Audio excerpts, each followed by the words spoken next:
Ok, ở đâyយើងបានចូលមកដល់ក្នុង chart ហើយខ្ញុំនឹងធ្វើការ analyze mapping direction សម្រាប់ថ្ងៃនេះអញ្ចឹងយើងមើល time frame daily សិនយើងចាប់ time frame daily យើងឃើញថា time frame daily នេះវាអត់ទាន់វាបាន sweep high ត្រង់នេះមួយនេះ liquidity របស់វាប៉ុន្តែបើពីខ្ញុំទៅខ្ញុំចង់ឲ្យវា sweep ខ្លួនវានេះមកតង់ទេនេះត្រង់នេះតែវាអត់បាន sweep ទេអញ្ចឹងយើងសូម switch មកមើល silver នេះក៏វាអត់បានយក low របស់វាដែរខ្ញុំសុំដាក់កណ្ដឹងមួយ low ខ្លួនវានេះវាបែរជាឡើងទៅមកអញ្ចឹងខ្ញុំសុំធ្វើការ switch មកមាសមាសនេះពីខ្ញុំទៅតម្លៃបច្ចុប្បន្នខ្ញុំគិតថាអាចនឹងមានការ ranging sideways ព្រោះមូលហេតុទី1វាបានយក liquidity ទៅនឹងមកតង់ហើយបន្តមកទៀតmấyទាំងអស់គ្នានៅពេលដែលវាធ្លាក់មកហ្នឹងក៏វាស្ថិតនៅក្នុង SVG ដែរទាំងអស់គ្នាឃើញអត់ SVG 4ម៉ោងនេះវាមានតម្លៃ SVG 4ម៉ោងជាអ្នកទប់តម្លៃអានេះឃើញទេអញ្ចឹងកាលណា SVG 4ម៉ោងទប់តម្លៃដល់ពេលខាងលើនេះយ៉ាងម៉េចខាងលើនេះក៏ជា SVG ដែរនេះក៏វាកំពុងតែត្រចូលក្នុង SVG ដែរអញ្ចឹងបើពីតម្លៃបច្ចុប្បន្នទៅខ្ញុំគិតថាផ្សារនេះអាចនឹងមានការរងចាំ effect ម៉ោង New York Open ព័ត៌មានអីចឹងព្រោះយប់ឡើងវាដើររៀងខ្លាំងអាចនឹងមានការ sideways បើពីខ្ញុំទៅ sideways បានន័យថាម៉េចបានន័យថាផ្សារវាអាចនឹង respect AVG 4ម៉ោងត្រង់ហ្នឹងវាឡើងមកអញ្ចឹងវាអាចនឹង respect AVG 4ម៉ោងត្រង់ហ្នឹងក៏វាមានការធ្លាក់ rebound មកខាងក្រោមនឹងវិញអញ្ចឹងទៅបន្ទាប់មកហ្នឹងក៏វាអត់បែក AVG ហ្នឹងក៏វាអាចនឹង sideways ទៅលើទៅក្រោមអញ្ចឹងបាទន័យថាវាចុះអត់ដាច់ទាំងអស់គ្នាអានេះជាមូលហេតុអញ្ចឹងបើពីខ្ញុំទៅខ្ញុំអត់ចង់ ឲ្យទាំងអស់គ្នា focus ត្រង់ហ្នឹងទេយើងចាំមើលថាបើសិនជាវាបែកនៅតម្លៃ AVG ហ្នឹងបើសិនជាវាហក់ឡើងនេះអញ្ចឹងវាបែក AVG ហ្នឹងបែកមកដល់ខាងលើហ្នឹងមក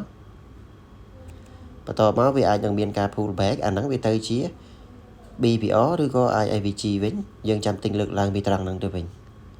ផ្សារវាតែងតែដើររបៀបហ្នឹងតោះនេះទាំងអស់គ្នាអាហ្នឹង scenario ទី1ទី2បើសិនជាក្នុងករណីបើវា respect ហើយវាធ្លាក់មកវិញបានន័យថាម៉េចផ្សារនេះអាចនឹងមានការ pull back ធ្លាក់មកក្រោមតទៀតអញ្ចឹងយើងរងចាំឲ្យវាបែក AVG ហ្នឹងបានយើងអាចរក scenario ទិញលើកឡើងពីត្រង់ហ្នឹងទៅបានហើយយ៉ាអធិស្ឋាននេះអញ្ចឹងវាអាចនឹងមានការអីគេសូមអធិស្ឋាននេះវាអាចនឹងមានការ pull back មកបើសិនជាវា respect AVG 4ម៉ោងហ្នឹងវាអាចនឹងមានការ pull back មកក្រោមយើងអាចនឹងរងចាំឱកាស create set up ពីក្រោមហ្នឹងម្ដងទៀតបើវា create បានអាហ្នឹងយើងអាចទិញពីខាងក្រោមហ្នឹងលើកឡើងទៅខាងលើវិញរបៀបអញ្ចឹងទាំងអស់គ្នាហើយមួយទៀតដោយអាស្រ័យកត្តាអីដែលខ្ញុំអត់ focus ឲ្យទាំងអស់គ្នារងចាំចូលមកដុំត្រង់ហ្នឹងទាំងអស់គ្នាអាចមកមើល DXY នេះវាស្ថិតនៅក្នុង SVG daily time frame ណា